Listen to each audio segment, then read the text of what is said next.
Shirley here with Sirius Dallas Moon. This is Mercury, our Mars day. Moon is 5 degrees Virgo. Mercury is conjoining then of Algedy at 24 degrees Aquarius, stellium in the 8th house. So let's talk about astrology. With Saturn in the 9th. Ascendant is conjoining Procyon, and it's a good time to call on Procyon. Midheaven conjoining Midheaven 13 degrees Aries. And we stopped at July astrology. Let's talk August, but a little bit. I want to read you my Facebook post on this so-called ownership of women, and this is together with astrological considerations for declarations of independence. And we stopped at July when Mars will conjoin Aldebaran. So Taliban wanted to declare women as property, so that the husband will be legally able to punish the woman or whatnot. There's also such a law that is brewing up in France. There's the heritage whatnot in, I think, US or global. But here is the thing. As per Taliban, this is Afghanistan, so basically those who will provide women rights, children rights, and so on in Afghanistan basically get the land. They get to have the land and all its natural resources. Mars will conjoin Aldebaran July 2026, which is win over land for those who provide women, children, and human rights the best. If they don't, they might get the land, but they will regret it. And what do I mean? They will constantly have enemies, and it will be Pyrrhus win, and will never be fully sovereign. So astrological consideration for declaration of independence must put the moon in amiable position, or the country is a pain to their owners. Any election has to have the moon in a good disposition. Okay, when we do a talisman or we do an election, it has to have the moon in a good disposition. It's the most important thing, and you can see what the various people that do astrological elections and talismans and mundane astrology, Prasya Tassio from the Babylonian tradition, Christopher Warnock from the Renaissance tradition, um, yes, Austin Koppak or the Koppaks, Austin and Caitlin Koppak. Austin is the architect, basically the electional astrologer, Forster and Sandri. Okay, combination of Hellenistic tradition, Vedic tradition, um, and the emphasis. The first thing we look at is the moon. Is the moon in a good position to capture, to bring to the earth the qualities of the desired planet? So we always look at the moon. In countries, the moon ruled the people, which Pluto in astrology, power to the people, but it's also the power of astrology. The moon rules the people. If the moon is in a good position, then the election has a basis. Without the moon in a good position, election doesn't even have a basis, because the moon is the first thing to look at when it comes to declarations of independence, which is basically the chart of the country. So if you have, let's say, a company, if a country would be a company, which in many ways is a declaration of independence, is the chart of that country. So let's say you own a certain country, you want the moon in a good disposition. From astrology to what does the moon rule? It rules mothers, it rules the people. For example, the state of Israel, okay, the devil that everybody loves to hate, they put the moon in Leo in a good disposition, and still they provided rights for the children, so the mothers would get money. If the husband divorced, they would force the husband to pay money for the children. They could have been maybe even to the extreme with that point, but they knew that they have to provide for mothers, not only because they wanted children for the nation, but because this is appeasing the conditions for declarations of independence. Okay, basically, the country would be a pain if the moon is not in good disposition. And many countries were elected badly. They were elected with bad position to the moon by belief that people can enslave, that people can be enslaved, but the moon rules the people, and moon is the astrological election. which means that most countries are in debt, are in pain, and that causes problems to the people that own most countries or invest in most countries. Okay, so this is something that we want to be considering, and this is another way in which Pluto in Aquarius is power to the people. People needing to understand that bad astrological election harms those who elected that and who own the country as much as it harms the people, which means that the people need to be in good disposition when we talk about whether it's a country, whether we talk about a company, but particularly in a country, the moon rules the people. In a company, moon rules mothers. Okay, and that is definitely something to keep in mind. And it will have a backlash, and the backlash is upon basically when it's due diligence, and Neptune Saturn is a due diligence, which means that a lot of countries are going to collapse. Now, August. While we're talking, yeah. So let's take a look at August. And big shout out for Peter from AstroSeek. This makes it so simple. August 3rd, Chiron turns retrograde in 0° Taurus, going back. And we want to pay attention.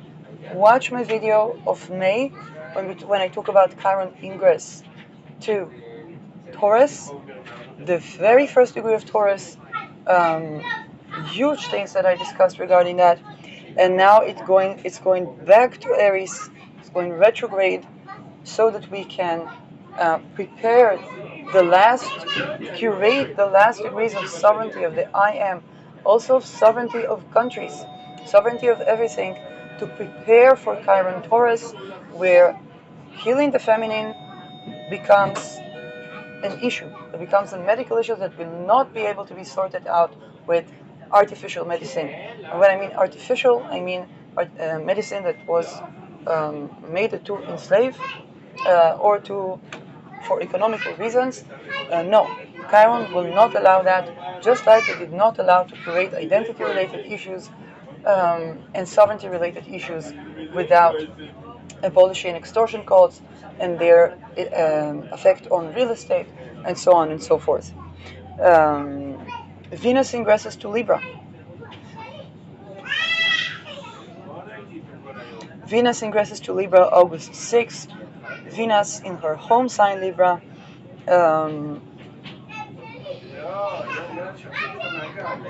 Lovely time for the Venusian, and this would be a month from which people might want to pick talismans to make with Venus in Libra. August 9, Mercury ingresses into Leo, where it will later oppose Pluto. So the annual opposition of Mercury-Pluto, probably a lot of big Peter Rings related news, and I believe it's going to pinpoint the JP Morgans, because JP Morgan, the original JP Morgan had Pluto in Aquarius, and Aquarius is also the investment platforms. So those that have or run investment platforms might be subjected to the exposure of their leaders or what they're invested in, and it's going to be MeToo-related stuff around children. So, and technology. So yeah, and you know, I cannot advise to you financially, but I can say something as from person to person. If I had money that I knew that was lying in investing in all those targeting individual technologies and so on and so forth, I would refunnel that money. Or I would keep it in my mind that this money is probably not gonna see it. Okay? Would definitely halt all investment to that money, refunnel that money. I might not even touch that money with the notion that this is money that I will not see, but I definitely will not put investment into that. Again, it's not a financial advice, it is person to person, and it's not even financial because there are astrological positions where those things will have implications that I would consider not benefic if people funnel energy resources into those type of things. Okay. August 11, Mars enters Cancer, and we have August 12th, new moon solar eclipse in Leo.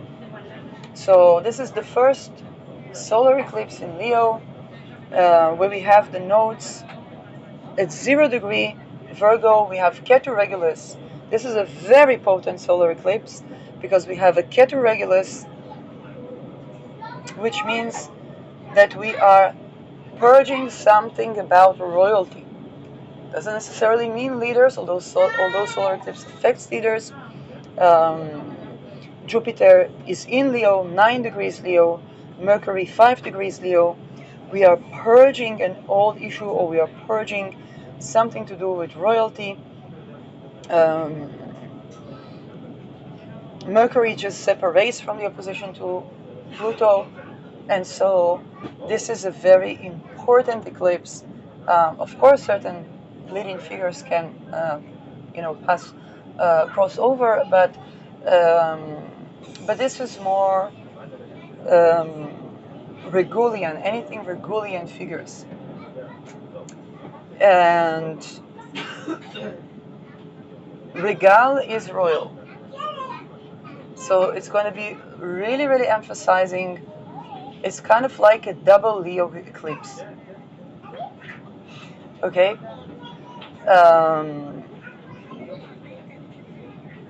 And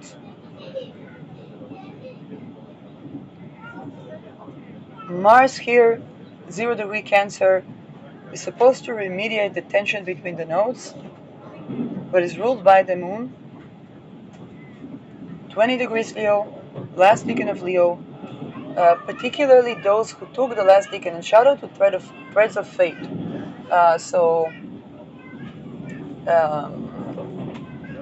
If you want to watch the episode about the last decan of Leo by Threads of Fate, and one of the important things that are mentioned there that are very relevant for this eclipse, and this is the fact that this is a decan where things can go really wrong. Things can go really wrong because this is where somebody has already cultivated the qualities of Leo. If they took it to the right place, then they have less to hide. But if they took it to the wrong place, this is an eclipse that is going to remove either the ability to take that to the wrong place, the person themselves, or their regal status. Okay? It has a dethroning effect for those who really go overboard with Leo, in the sense of basically abusing their regal power.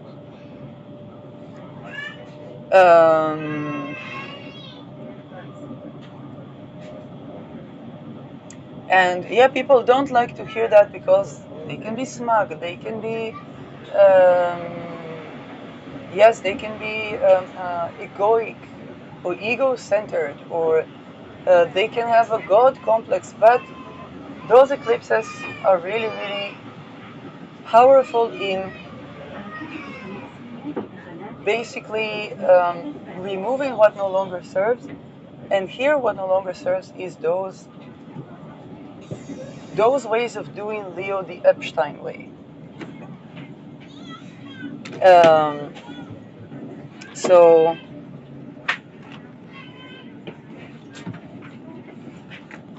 That is, again, fated events, cautionary tale, but not the end of the world.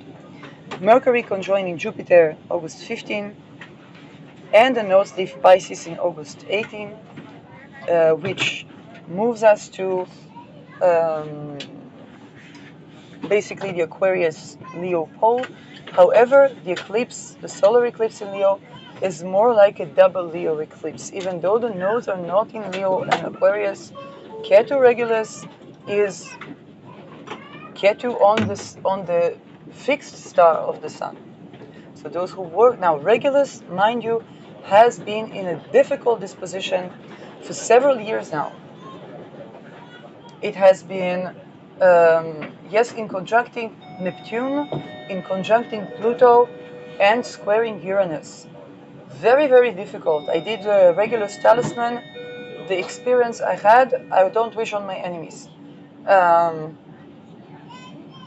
And this is, again, I'm not saying all Regulus talismans, but that was definitely was a Venus Regulus talisman. I don't wish on my enemies that experience that I had. That had to do with the relations of fathers and daughters in elite. Okay, and yeah, very, very difficult. But again, I did that talisman so that you wouldn't have to. Sun enters Virgo, and Mercury enters Virgo, August 23 and 25. And by the way, it was a similar election that other people did at talisman, so it's not even it's not even that I made a bad election. I was not competent. Yes, like I said, MK often. Sun conjoins Mercury, degree 4, August 27. And then we have a lunar eclipse in Pisces, with a full moon in Pisces, 4 degree, lunar eclipse affecting the people conjoining Fomalhaut. Fomalhaut is psychic awareness. The people will be psychic. The people will be psychically aware. Jupiter in Leo. The people will be psychically aware of what's on with the monarchy.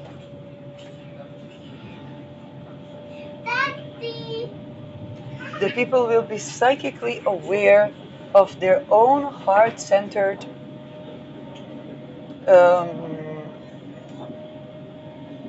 chakras or energies, of the origin of their heart health issues.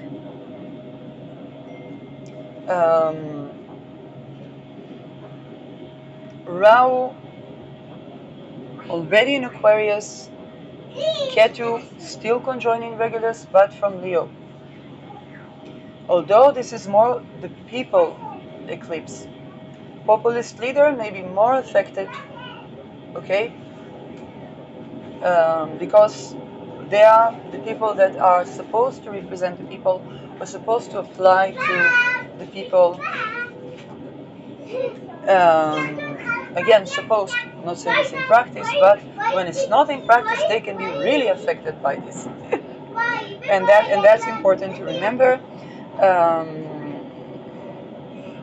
T-square with Uranus, giving us a lot of volatility. Very volatile eclipse. Mercury, 5 degrees Virgo. Again, Mercury-Sun conjunction during the eclipse. Uranus 5 degrees. Incredibly, and there is a child. This is very interesting. I always take a look at what's around. Is a child calling his mom or his sister? Brother and sister. And they're playing Catch Me If You Can in the train. Just as I was beginning to talk about the energy of that eclipse. So, children, Mengeles twins.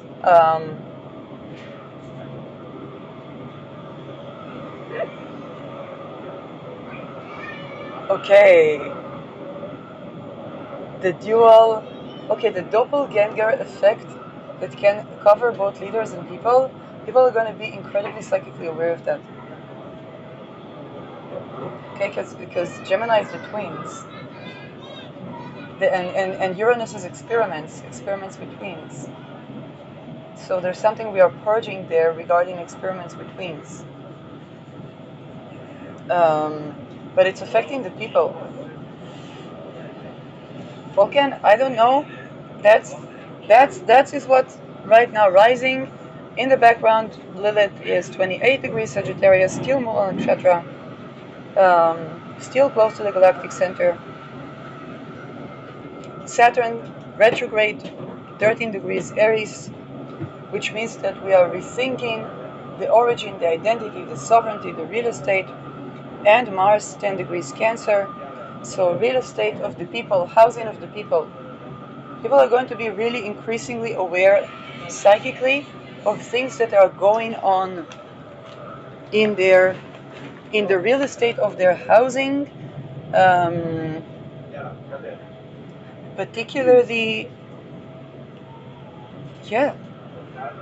the father's role. Many issues can arise there because Jupiter in Leo can be the father's role.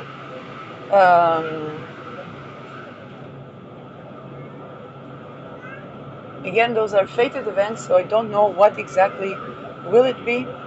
Chiron is retrograde in 0 degree Taurus, Venus 20 degrees Libra, separation from opposition to Saturn, Neptune retrograde, Pluto retrograde, 3 degrees Aries and Aquarius. Interesting, tense, unexpected, involving children, involving experiments, involving the people, psychic awareness of the people. Maybe children will be psychically aware. And this is pretty much the end of August. 2 eclipses in 1 month. And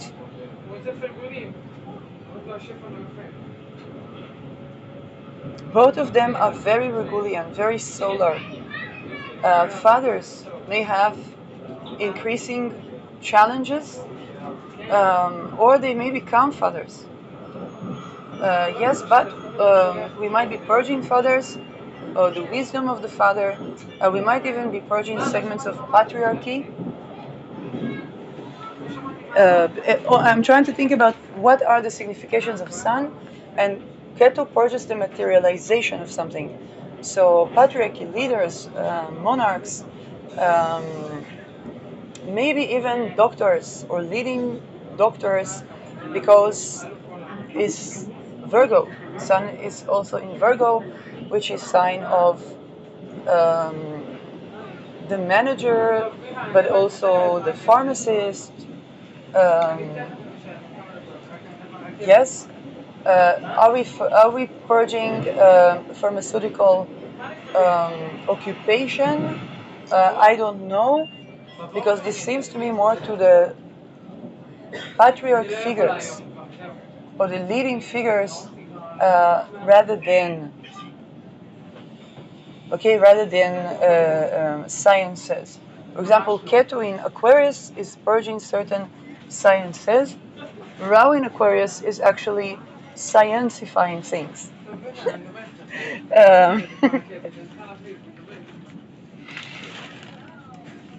What is more? By the way, Rahu in Aquarius, we might be moving more towards astrology during that time, and people will become more aware of astrology. Will see things that astrology is good explanation for, as well as the sciences. It's both astrology and the sciences. We may have more scientific approaches to astrology and more astrological approaches to science. One could predict that I'm one of the major contributors to astrologizing science in my Spirit of Matter podcast, where I literally did. I literally looked at the chart of a scientist, and then I looked at and I tried to predict what would be the astrology of that science without seeing the chart. That was the first Spirit of Matter series, but I also predicted the upcoming astrology, the upcoming scientific evolutions. I talked about how science was hidden and classified, and basically that scientific revolutions are, a lot of them are declassification or forced declassification. Yes, I'm absolutely not the only one. Every person that is astrologer now, having Pluto in Aquarius, probably making major contributions to both astrology and science. For me, it is the 12th house, so I bring that from the 12th. I predicted that before it happened, or and this is for a lot of Pisces, a lot of Pisces ascendants. It was basically the onset way before Pluto ingressed, but definitely upon the ingress of Pluto, I predicted that we are going to be separating from the sect division that we had in Hellenistic tradition when we will have a lining of feminine masculine. Okay, and then of course there are the people who are going to transhumanism. This definitely can be a phase, but as people like Rudolf Steiner predicted, there is Lucifer, there is Ariman, and there is Jesus. Jesus is the heart energy, and we'll probably explore the Luciferian and Arimanian phases, but the alignment is for the heart, and we'll see it medically that the alignment is for the heart. I was one of the people that doing the body-mind question in the medicines, philosophy of the body-mind question in the medicines, and predicted that my Jupiter point of Thales opened with that prediction of how astrology will change once we have aligned with the heart. Okay, once we have aligned upper and lower chakras. Definitely there are transhumanism and so on and so forth. I don't go into that. There are a lot of people and astrologers that do.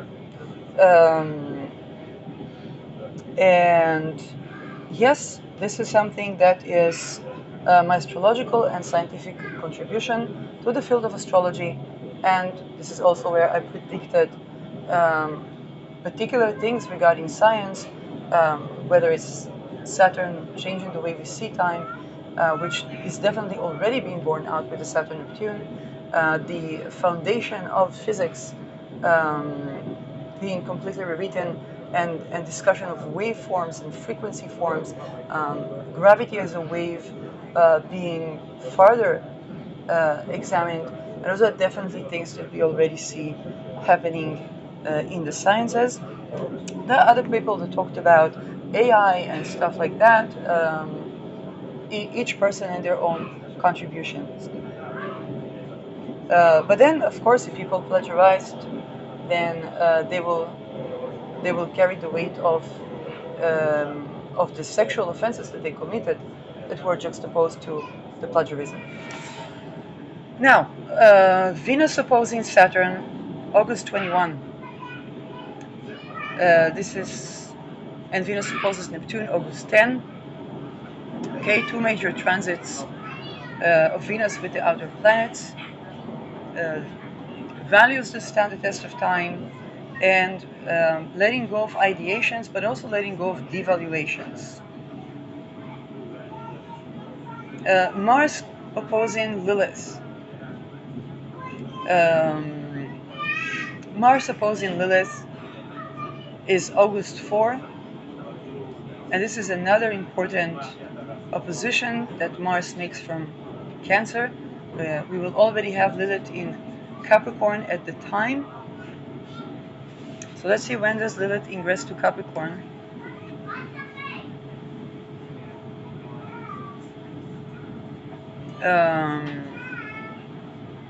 Oh, no, Mars opposes Lilith from,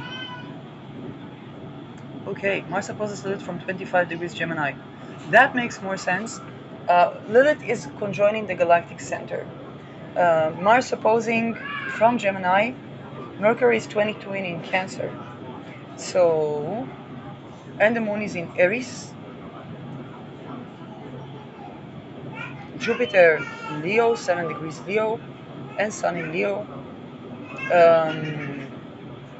The remediation is through the moon. So the moon in Aries is calling, but that moon is ruling over Mercury, which is 22ing.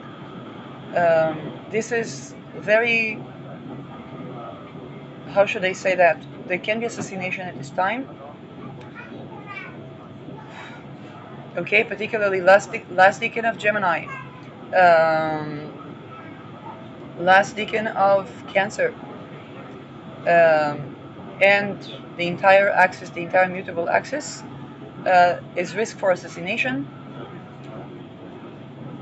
because somebody would seek to remediate the tension between the sovereignty that Lilith brings here in spiritual, in both the spiritual and in the wealth, by assassinating someone, and that can be a risk of lethality during that day.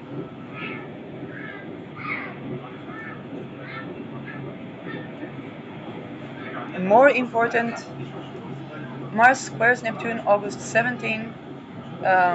This is definitely one of the major money flying out of the pocket is Mars Neptune.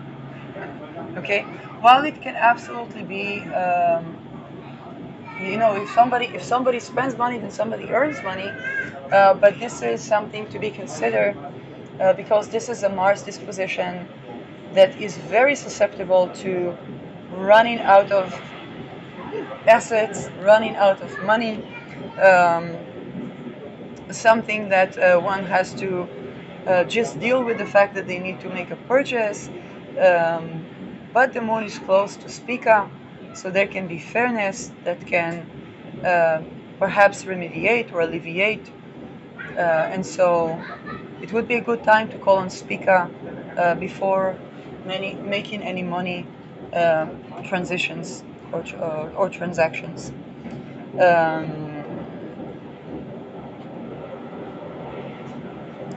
This is so much for August. Very potent month, 2 eclipses, purging a lot of Regulian notions towards science, towards astrology, towards the power of the people, towards psychic awareness of the people. And again, we are basically moving away from fear-based, control-based, slavery-based notions, because sooner or later those begin to collapse into the understanding that,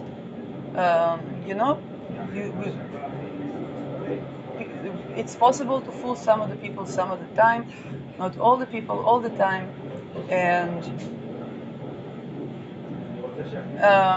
particularly when it comes to those cultures that were based on rape. People can no longer ignore the inbreeding, the extinction, the immune system sensitivity.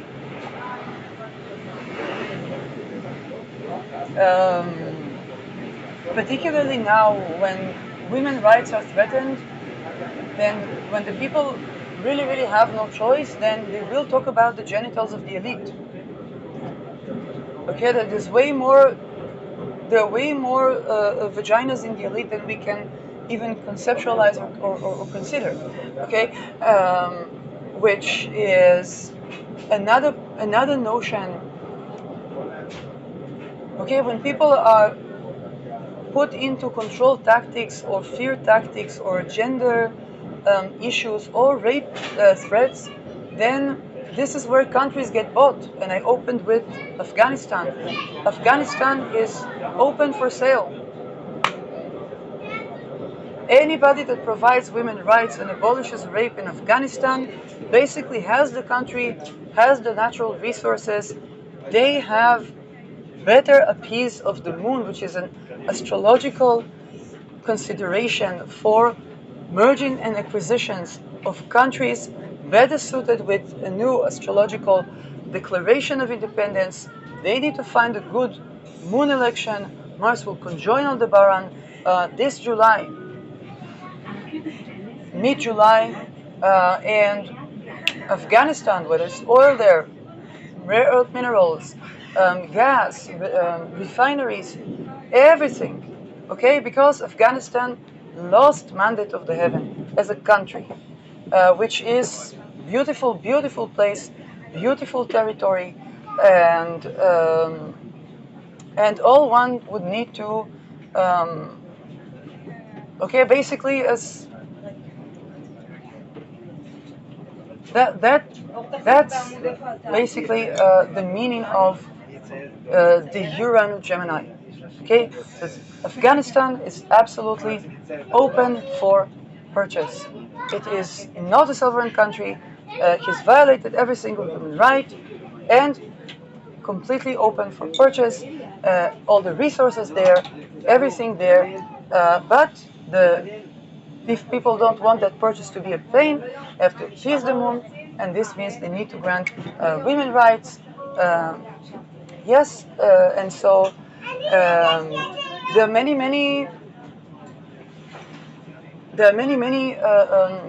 growing conglomerates that have the power to do so, and it's very economic. So this is August astrology.